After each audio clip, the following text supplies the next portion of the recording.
कल जो कुवैत में एयरपोर्ट पे अटैक हुआ उसको लेकर के बहुत इंटरेस्टिंग अपडेट सामने आई है।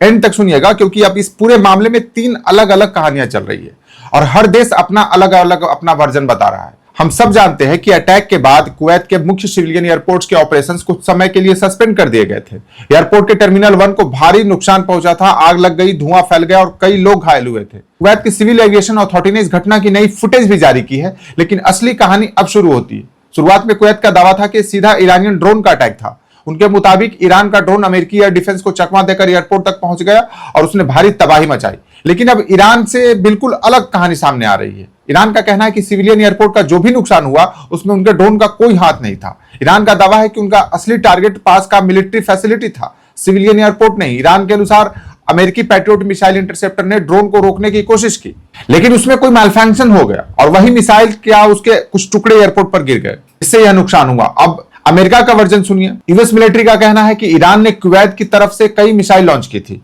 लेकिन उनमें से कुछ रास्ते में ही फेल हो गई और टूटकर नीचे गिर गई। यानी अमेरिका के मुताबिक नुकसान ईरानियन वेपन्स की खराबी से हुआ है। सच्चाई क्या है फिलहाल इसका कोई कंफर्मेशन नहीं है, लेकिन एक बात बिल्कुल साफ है कि यह घटना सिर्फ एक एयरपोर्ट अटैक नहीं बल्कि इंफॉर्मेशन वार का भी हिस्सा बन चुकी है, जहां ईरान, अमेरिका और कुवैत तीनों अपने अपने नैरेटिव को सही साबित करने की कोशिश कर रहे हैं।